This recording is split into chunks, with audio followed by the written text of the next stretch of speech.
Pemirsa, kita masih bersama Indonesia Lawyers Club. Saudara Johan, boleh dilanjutkan? Ya, mungkin bisa diulang pertanyaannya, Bang. Karena pertanyaan saya itu ada 3 unsur penting bagi saya dari Undang-Undang Korupsi. Unsur pertama adalah perbuatan melawan hukum. Unsur kedua, memperkaya diri sendiri atau orang lain. Tentu saja dengan sengaja ya. Yang ketiga, merugikan keuangan negara atau perekonomian negara atau badan-badan yang dibiayai negara. Dari 3 unsur penting ini, yang mana yang KPK merasa sulit? Karena kalau salah satu unsur tidak bisa dibuktikan, memang nggak bisa diadili. Ya, saya ingin melengkapi. Undang-Undang 31 tahun 99, Undang-Undang 20 2001 itu tentu deliknya banyak ya, tidak hanya 3 tadi, bahkan juga suap masuk dalam kategori korupsi juga. Nah, dalam konteks pengusutan Senturi tentu yang dilihat oleh KPK adalah apakah ada pasal-pasal dalam Undang-Undang 31 tahun 99, tidak hanya yang 3 tadi, Bang Karni, tetapi juga ada apakah ada unsur suap juga dalam kaitan dengan lah ya, memang gratifikasi belakangan dimasukkan juga ke undang-undang korupsi. Saudaranya saya nggak setuju itu suap. Ya, tapi terus. Ya, suap ada di 3199 ada. Jadi apa namanya, apakah kebijakan yang diambil itu bisa disebut melakukan korupsi apa enggak, harus dilihat apakah dalam mengeluarkan kebijakan itu ada penyalahgunaan kewenangan di sana. Apakah kalau ada kesimpulan penyalahgunaan kewenangan, apakah di situ bisa menimbulkan kerugian negara? Apakah bisa memperkaya diri sendiri, memperkaya orang lain misalnya? Jadi banyak hal yang dilihat oleh KPK dalam konteks penyelidikan Itu yang Senturi. pertanyaannya justru saya pertepit ke situ. Penyalahgunaan wewenang itulah yang melawan hukum. Dan kemudian memperkaya diri, dan kemudian kerugian negara. Dari 3 ini, yang mana yang sulit sampai Pak Samad mengatakan akhir tahun, benar-benar udah mepet akhir tahun, dan DPR juga tadi kecewa karena baru 2 yang dimajukan, yang dinyatakan ada bukti. Ya, itu bahayanya itu kalau dikatakan hanya 2 menjadi kecewa, itu ini yang bahaya saya kira. Jadi kalau ending dari cerita Senturi ini disebut berakhir itu kalau si A jadi tersangka, seolah-olah kan begitu. Kan nggak boleh ini.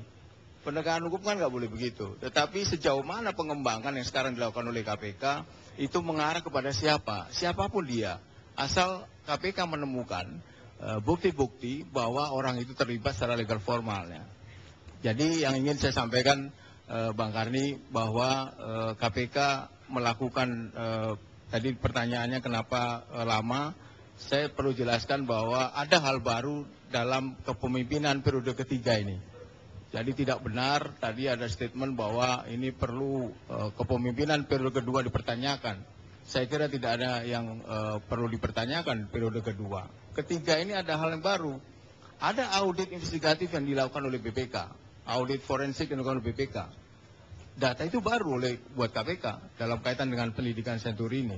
Ada data-data dari keterangan para ahli.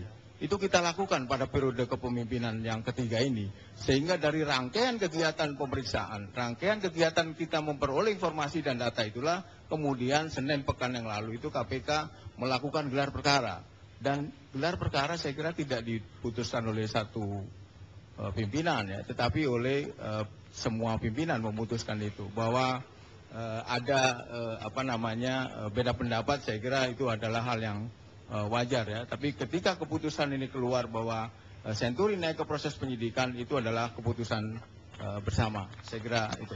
Tapi pertanyaan saya, apa benar bahwa di dalam KPK sendiri ada usaha-usaha untuk menutupi informasi-informasi sehingga para penyidik dan komisioner jadi lebih sulit untuk memeriksa kasus ini?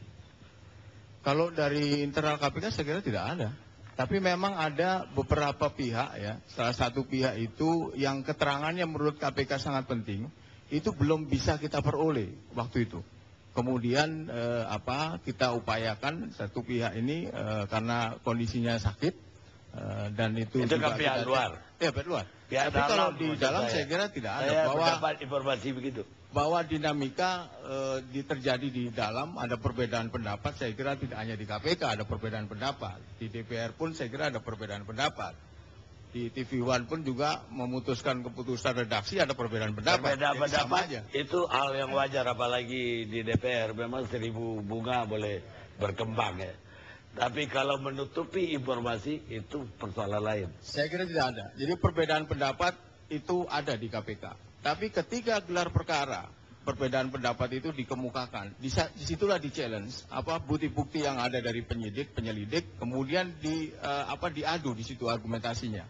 Nah, ketika kesimpulan bahwa Senturi ini naik ke proses penyidikan, itu adalah kesimpulan KPK, kesimpulan pimpinan KPK. Apakah dua terdakwa yang baru saja tersangka yang Ya, baru belum saja terdakwa saya kira Pak Yani ya. dinyatakan oleh KPK tersebut, dua tersangka itu diketemukan bukti ketika sebelum bailout atau sebelum PVJP atau sesudah PVJP. Ya, saya mohon maaf Bang Karni, saya memang tidak mau bicara materi ya.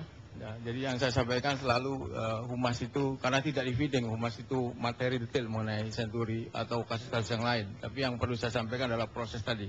Mengenai detail materi tentu secara kasus ini masih dalam proses pengembangan, jadi tidak bisa didebatkan dalam ruang publik seperti ini. Baik, Bung Johan, saya mau ke Demokrat, Pak Aksanul Kossasi. Ya, Mungkin ada tanggapannya terhadap praksi-praksi yang lain. ya, Sebagai orang yang membeli opsi apa dulu? saya coba juga pengen menyampaikan berpendapat tentang apa yang disampaikan oleh KPK tadi. Bahwa termasuk juga hasil KPK yang disampaikan ke tim UAS di kesempatan terakhir kemarin. Bahwa seluruh fraksi pada saat itu mengapresiasi KPK. Mengucapkan terima kasih ke KPK, mengapresiasi. Setelah itu, mereka memberikan catatan kepada KPK, kekecewaannya. Tapi menurut saya, kalau saya melihatnya kekecewaan itu harus menjadi pemicu buat KPK ini, agar bekerja lebih giat lagi. Nah, Bung Karni terhadap apa yang terjadi di tim UAS yang tadi disampaikan, apalagi judul daripada ILC malam ini adalah Pak Budiono yang di ujung tanduk gitu ya. Kemudian seolah-olah kita mengungkap kembali apa yang terjadi perdebatan di sana. Tadi disebutkan salah satu apa yang dilakukan oleh Pak Budiono terhadap permohonan repo aset diberikan FPJP. Bung Karni di dalam profesional. Itu hal biasa, bahwa repo aset itu adalah menurut bank, dia namanya repo ini repurchase aset, dia membeli kembali kepada bank, diberikannya FPJP. Itu sama saja dengan kita memohon fasilitas kredit kepada bank, kemudian bank itu memberikan bank garansi, memberikan LC, sama aja, itu fasilitas. Jadi bagi bank ini bukan diperdebatkan. Normal lah. Normal, artinya jangan lagi diperdebatkan, karena ini sudah berdebat jauh kita di sini. Nah, 560 anggota DPR itu memiliki goals dan dream yang berbeda. Kalau kami dari fraksi Partai Demokrat tetap bahwa kami ingin memanfaatkan dan menjalankan proses Bank Senturi itu melalui jalur hukum. Hukum. Kalau mereka menginginkan proses politik lewat hak menyatakan pendapat, silakan. Tapi menurut kami, proses politik di DPR itu sudah final, sudah selesai dengan dipilihnya opsi C dengan membawa kasus Bank Senturi ini kepada penegak hukum. Itu sudah selesai. Dan kalau dia balik lagi ke hak menyatakan pendapat, maka itulah yang kami namakan di ujung tanduk. Ya, artinya kurang pas sebenarnya judul ini. Karena bagaimanapun ini masih kita harus perdebatkan. Ya, makanya pakai tanda tanya, karena kurang pas. Oh gitu, ada benar. Nah, jadi ini sudah final opsi C ini. Kalau mereka menginginkan hak menyatakan pendapat ini, ya silakan mereka. Ini hak konstitusional mereka kok. Tapi hargai juga kami nanti, saya dan teman-teman di fraksi Demokrat akan berusaha juga menjelaskan kepada teman-teman ini kita akan menjelaskan kepada mereka bagaimana Bank Senturi sebenarnya. Kalau kita mau berdebat tentang substansi Bank Senturi, ayo kita berdebat. Sampai pagi juga kita akan saya layani. Tapi kalau kita berdebat tentang politiknya, kami nggak mungkin berdebat. Karena politik itu adalah kepentingan. Sepanjang kepentingan mereka tidak tercapai, keinginan mereka tidak tercapai, ya nggak akan pernah selesai. Sampai 2014 pun, sampai berganti ini rezim, tidak akan pernah selesai. Karena kepentingan belum tercapai. Tapi kalau kita bicara substansi, ayo kita berdebat. Karena ini adalah keputusan profesional yang dilakukan oleh Pak Budiono dibawa ke ranah politik. Akan sulit. Keputusan seorang eksekutif Bank Indonesia. Ingat, Bank Indonesia itu independen, Bung Karni.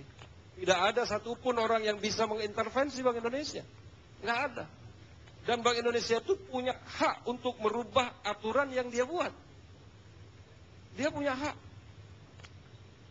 Justru itu kita rubah sekarang. Haknya dikurangi. Nggak bisa lagi Bank Indonesia dengan kita bentuk OJK. Itulah kita sempurnakan undang-undang. Tugas kami di DPR menyempurnakan undang-undang yang tidak sempurna, mengeluarkan undang-undang yang belum ada, termasuk Jadi, yang namanya kesimpulannya, Perpu nomor 4 itu. Kesimpulannya bahwa partai-partai lain ini kepentingannya politik. Partai politik begitu sampai di parlemen, ya otomatis lah Pak Bung Karni. Ini Ya, masalah jadi politik. bukan Bukan murni masalah Pasti politik. Pak Karni. Kita istirahat sejenak.